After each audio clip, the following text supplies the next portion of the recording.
আসসালামু আলাইকুম। আজকে কথা বলবো মসজিদ আছে কোন কোন দেশে সবচেয়ে বেশি পৃথিবীর মধ্যে। তো পৃথিবীর মধ্যে সবচেয়ে বেশি মসজিদ আছে ইন্দোনেশিয়ায় 8 লাখের উপরে। দ্বিতীয় স্থানে আছে ভারত 3 লাখের মতো, তার উপরে। তৃতীয় স্থানে আছে বাংলাদেশ 2.5 লাখের উপরে। চতুর্থ স্থানে আছে পাকিস্তান, তার একটু নিচে। তো আমরা কথা বললাম মসজিদ আছে, এইসব দেশের মধ্যে মসজিদ আছে, মুসলমানরা নামাজ পড়ে, আলহামদুলিল্লাহ। কিন্তু এখন কথা বলবো মসজিদ নাই কোন কোন দেশে। তার মধ্যে প্রথমে আমি যেটা দুঃখের সাথে বলতে হয় সেটা হলো ভুটান, আমাদের পার্শ্ববর্তী দেশ ভুটান। সেখানে কোনো মসজিদ নাই, মসজিদ বানানো নিষেধ, প্রকাশ্যে নামাজ পড়া নিষেধ, ইসলাম প্রচার করা নিষেধ। কারণ তারা মনে করে তাদের বৌদ্ধ ধর্মের সমস্যা হবে। অথচ ভুটানের বেশিরভাগ ছেলে মেয়ে আমাদের দেশে ভার্সিটির মধ্যে লেখাপড়া করে।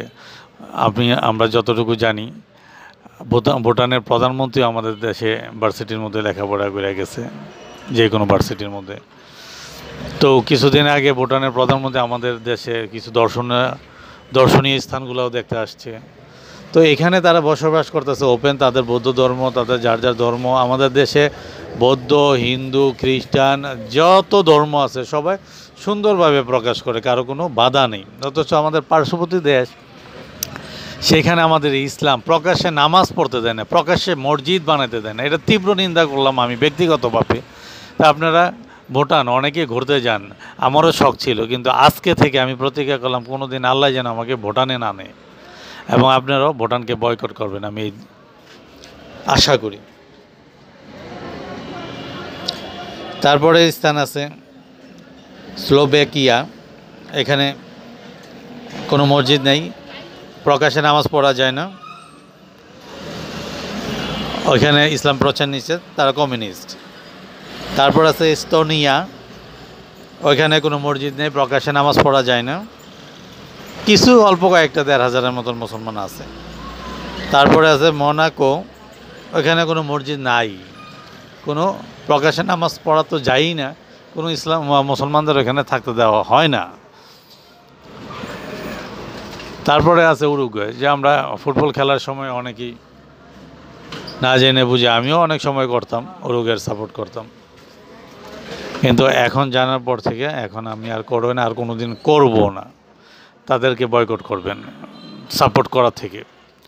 তাদের দেশে কোনো মসজিদ নেই, কোনো মসজিদ স্থাপন করা যায় না, কোনো প্রকাশ্যে নামাজ পড়া যায় না, কোনো ইসলাম প্রকাশ করা যায় না।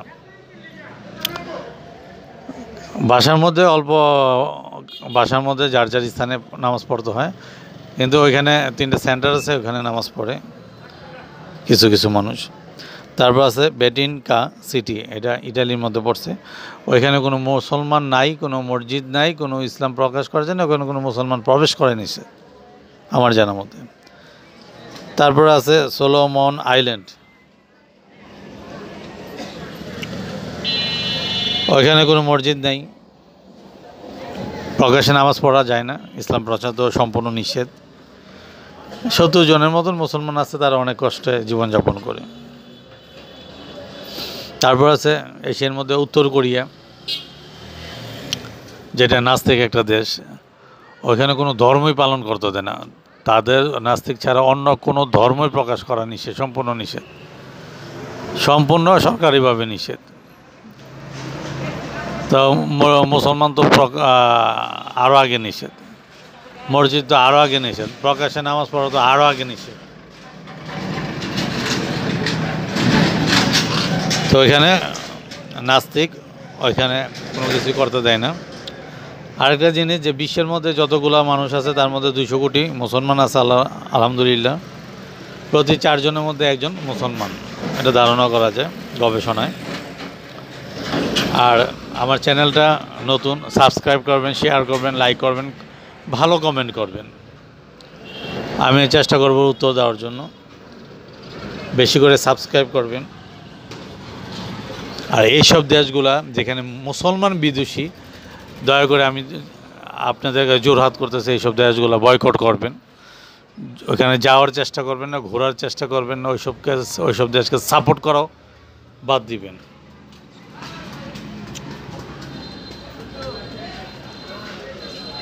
তা আশা করি এই বলে শেষ করছি। আবার বলি আসসালামু আলাইকুম। আর আমার চ্যানেলটাকে বেশি করে সাবস্ক্রাইব করবেন, লাইক শেয়ার করবেন। খোদা হাফেজ, সবাই ভালো থাকেন।